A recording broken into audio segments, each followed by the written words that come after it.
Right now, as we speak, invading Russian military forces are moving across Ukraine. We are witnessing the most massive military operation in Europe since World War II.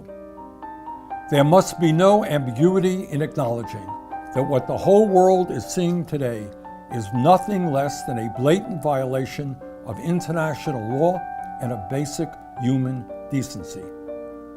This war will likely kill thousands of people and create millions of refugees.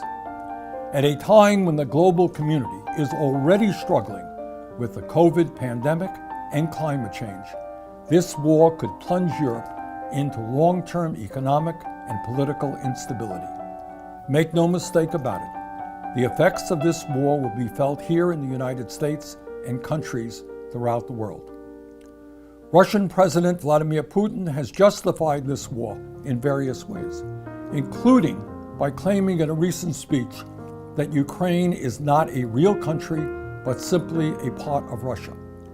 Regardless of what revisionist historical argument or flimsy legal pretext Putin may offer, this war is clearly an act of premeditated aggression against Ukraine and its people. This aggression is unacceptable, and the nations of the world must respond vigorously to defend democracy and the rule of law. In my view, it is clear that the United States and our NATO allies made real efforts over the past weeks and months in trying to address Putin's stated security concerns.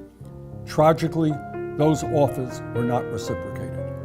As a result, now is the time to maintain unity with our allies and impose severe sanctions on Vladimir Putin and his government. Severe sanctions.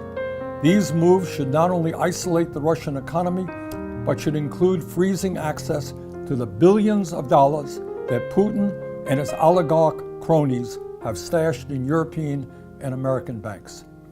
At a time when he is inflicting enormous suffering and destruction on the world, Putin, one of the wealthiest people on earth, should not be allowed to enjoy the billions he has stolen from the people of Russia. I would also note that today, even as the Ukrainian people are bravely resisting this aggression, anti-war protests have taken place in 40 different Russian cities, and at least 1,000 Russian citizens have been arrested for opposing the war. Today, I stand in solidarity with these incredibly brave people. In an authoritarian country like Russia, protest is an act of enormous courage. That is why Russian opposition leader Alexei Navalny, who has done so much to expose the corruption within the Putin government, sits in prison on trumped-up charges, having survived an assassination attempt. Putin may rule Russia today, but he cannot hide the truth forever. His day will come, hopefully sooner than later. Today, I hope all of us will stand with the Ukrainian people against this war, and with the Russian people who are demonstrating against their corrupt, reckless president who started it. The images of war that we are seeing are painful, and I fear that worse may yet be coming. In the midst of all this horror, one area where American leadership can be very helpful is in providing aid for those refugees fleeing war.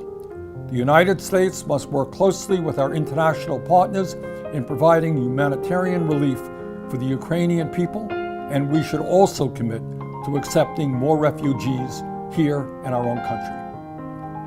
Many of you are no doubt wondering what you can help do to end this terrible conflict.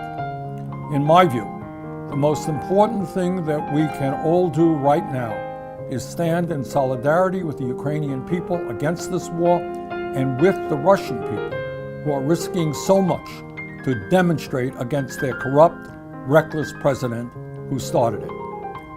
Putin and his oligarch friends seek a divided world and the destruction of democracy. Our worldview is different. We want to see robust democracies in every country on earth, including Russia. We want a world in which people come together to address the enormous problems facing us all. At the end of the day, it will be that common humanity based on the principles of justice that brings us together and enables us to prevail. Thank you very much.